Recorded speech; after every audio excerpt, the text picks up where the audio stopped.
Hey guys, Timothy Roberts here. In this video, we're going to talk about mic placement and specifically the perspective of what we're hearing from our instrument.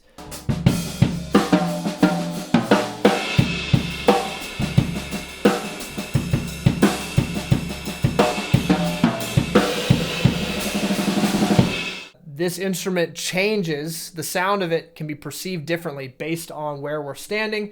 Oftentimes drummers are just paying attention to what they hear behind the kit, but there are other perspectives to take into account too.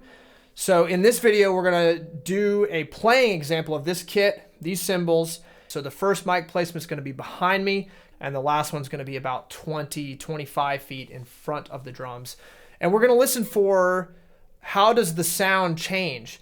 What are we noticing with the articulation of the cymbals?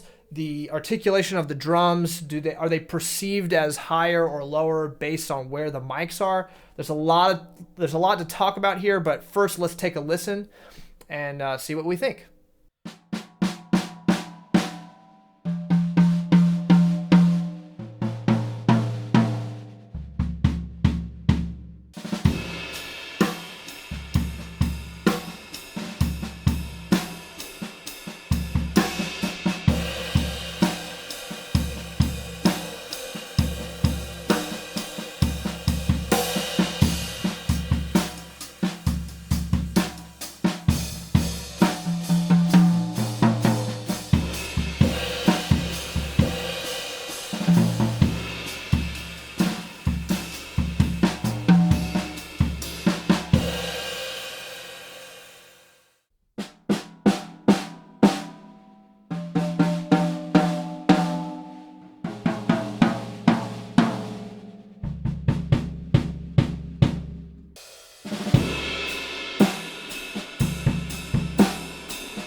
So specifically with the cymbals, as a cymbal maker, oftentimes it's easy just to make cymbals that sound good to play when you're sitting down behind the kit.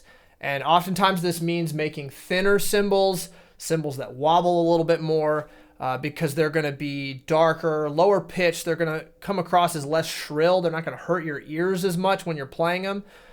But the thing to keep in mind with that is if you get cymbals that are too thin, that wash and that wobble will overtake the articulation and the stick definition, and over the course of distance, away from the drums, it's going to become more muddy and less clear. So especially if we're playing patterns on the ride that we want to be articulate, those patterns are going to get lost over space if we don't have a cymbal that's going to translate well. So when I make thin cymbals, most of the cymbals I make are thin, but I'm also really aware of trying to keep the stick definition sitting on top of that wash so that even when I dig in and crash on it, that crash doesn't overtake the stick too easily, because I want my playing and the patterns that I'm doing, I want them to be heard.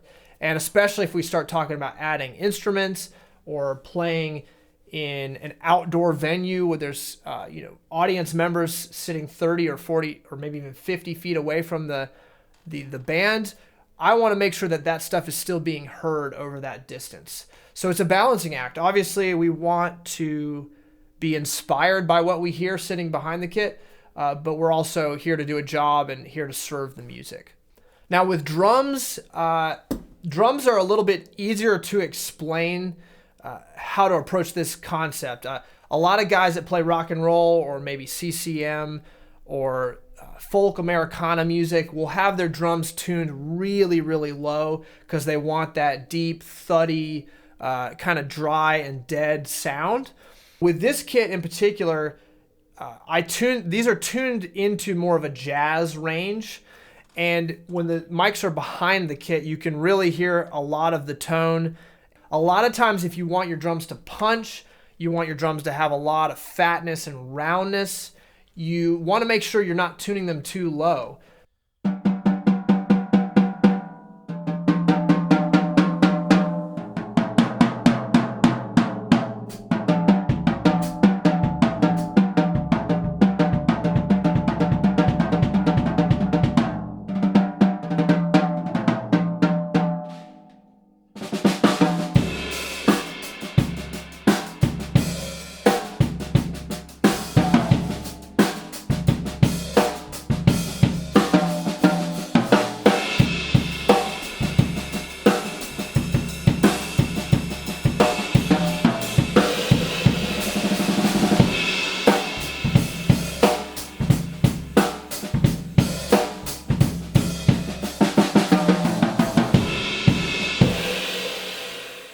All right, so that's it. Drop a comment below. Let me know what you think.